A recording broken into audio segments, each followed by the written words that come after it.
By far your biggest challenge when it comes to migrating from Excel 2003 to Excel 2010 will be getting accustomed to the new Fluent user interface. We're going to start here in Excel 2003 with a worksheet open. You can see the name right here on the title bar, TT Billing Statement 1, and it's an XLS file. We're just going to take a quick peek at the user interface, things you may be used to, such as the menu bar, which has menu headings.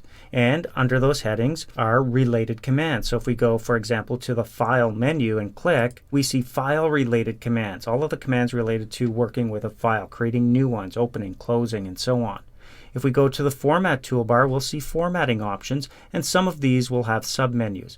So you can see how it might take quite a while to get accustomed to this user interface, trying to find the commands that you're looking for. And that's why Microsoft decided to go with a Fluent user interface in Excel 2010. You do have toolbars in Excel 2003, like the standard toolbar, with some more commonly used commands that appear as buttons. You've even got different types of toolbars, like the formatting toolbar for all of your formatting commands. But when we switch over to Excel 2010, things change drastically. We still have the title bar at the top displaying the name of the file we're working with. In this case, it's the same name but a different extension. This is the new format that we work with in Excel 2010. It has the XLSX extension. And you'll notice there's really only one toolbar. It's the Quick Access toolbar up here in the top left-hand corner by default. It contains a few buttons by default. You can add buttons here. These would be commonly used commands that are not at your fingertips on the ribbon, which appears down below. And the ribbon is designed to give you the tools you need when you need them. They're at your fingertips. And the ribbon is organized into tabs. So you can see here with the Home tab selected, we've got a variety of different groups of commands. For example, we've got the clipboard here where you'll see cut, copy, and paste and the format painter. You've got font and alignment commands typically found under the format menu or on a formatting toolbar, but they're here at your fingertips. Same thing goes for number formatting. Then you've got styles and so on. Now when we go to tabs such as the Insert tab, you're going to see everything you could possibly insert into a spreadsheet. Tables, illustrations, charts have their own group here. And you'll notice that some of these groups have their own little icon in the bottom right-hand corner that allows you to expand this and open up a dialog box. So let's try it here with charts. And you can see now we get the Insert Chart dialog box with everything possible here when working with charts. We'll just click Cancel for now. And we've got other groups here, some new things like spark lines that you didn't have access to in Excel 2003. You've got text commands here and symbols and so on. Now, the one thing that's slightly different here from the rest of the ribbon is the File tab. You'll notice, first of all, it's highlighted in green, and this takes us to a new view called Backstage View.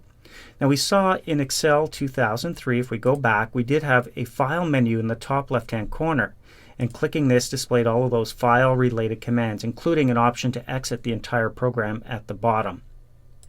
Well, when we go back to Excel 2010 and click the File tab, we go to Backstage View, and it changes your view completely. We do see file-related commands here, save, open, close. You can see we've got options to view recently worked on files, create new ones. There's exit down at the bottom.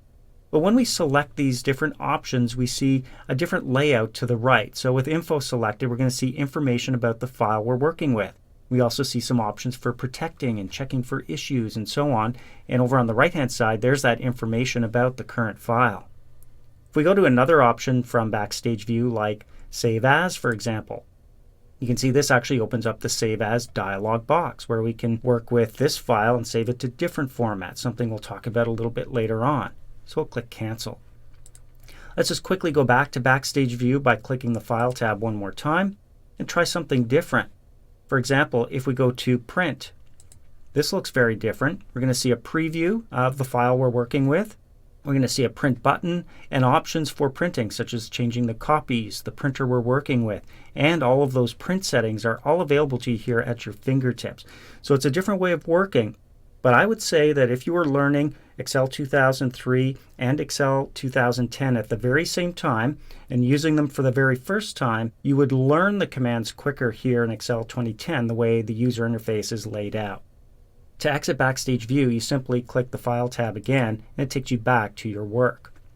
So absolutely this will be your biggest hurdle when it comes to getting used to the new Excel 2010.